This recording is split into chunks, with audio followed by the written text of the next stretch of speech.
Oh. Uy, girl! May libreng pabahay daw yung DSWD. Nakita ko sa Facebook. Halika na, mag-register lang tayo. Send ko sa iyo yung link now na. Ano ka ba? Hindi to fake. DSWD yung nag-send nito. Ayan o, hindi to scam. Oh, ayan o. DSWD ang nag-post. May photo pa eh. Send ko sa'yo. Ha? Fake to? Nako, kayo ba ay kagaya niya na minsan nang nagpapaniwala sa mga maling bagay na nakikita sa Facebook? Mag-iingat. That post was posted on Facebook in June 2022 ng isang page na sinasabing DSWD daw siya. Sounds legit, right? Pero sa totoo lang, mali. Paano nga ba natin mafa-fact check ang mga ganitong bagay? First, check the other posts of the group kung talaga bang tama o kaya ay kapanipaniwala. Kung hindi naman, o kaya puro memes lang, o kaya maling impormasyon, o kung ano-ano pang questionable, Next, check nyo dito sa About Me ng Facebook page nila. Diyan nyo makikita yung page transparency. Makikita nyo kung anong naging unang pangalan at kung kailan ito ginawa. O ayan, nakikita nyo, 2021 lang daw ginawa.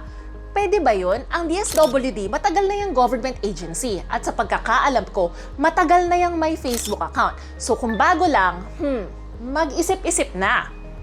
Third, dumiretso na sa DSWD mismo para malaman kung tama ba yung post na yan at yung Facebook account mismo. At ito na nga, yan na nga ang ginawa natin at napag-alaman na peke ang Facebook account na yan.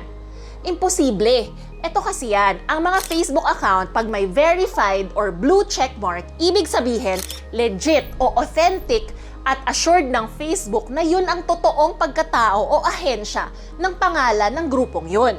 Dapat talaga maging mapanuri kasi ang mga fake photos napakadaling doktorin at pikein. Eto na lang ha, alam nyo ba yung mga fake quote cards na yan o yung merong litrato tapos may ilalagay silang quote o sinabi ng isang politiko o artista o kung sino mang public official. Ang goal nila dyan ay para kainisan, kagalitan o minsan ay suportahan yung di umanong nagsabi nun. Pero ang totoo, walang ganong sinabi. Pero ikaw o naniwala ka na. Kaya wag agad magpapaniwala. Kagaya na lang nito, sinasabi na si Vice President Sara Duterte daw ay gusto niyang dagdagan ang K-12 program. So imbis na 12 plus 2, 14 daw. Ang totoo niyan, wala siyang sinabing ganyan. Ito pa, si dating Vice Presidente Leni Robredo at maging si Pangulong Ferdinand Marcos ay naging biktima niyan. As in, para ang dali kasi niyang gawin ang daling pekein, maglalagay ka ng picture, maglalagay ka ng peking quote, yun na. Actually, pag ganyang mga quote cards, madali na natin yan ma-fact check. Bakit madali? Kasi meron tayong cellphone, meron tayong laptop, o kaya meron din tayong internet para ma-check natin. Ang unang gagawin, ang pinakamadali, i-check nyo sa Google kung na-report ba yan ng mga lehitimong organisasyon. O kaya ng mismong Facebook page or Twitter page or kung anumang account ng mismong tao na sinasabi yon. Malay nyo, dyan nyo pa makita na dinoktor lang talaga. Unang step pa lang. Next, i-check daw kung saan ito sinabi. Baka may binigay na date o kaya lugar o kaya mismong event kung saan daw di umano sinabi ito. Tapos makikita natin, pwede kasing una, wala talagang ganong event, di mali na agad. Pangalawa, may ganun talagang event pero hindi naman pala sinabi.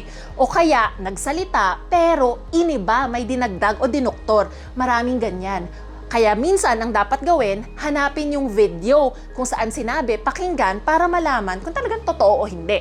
Medyo matrabaho, di ba? Pero ganyan talaga para hindi tayo maloko. Kaya maging mapanuri at huwag basta-basta maniniwala. Check? Check PH!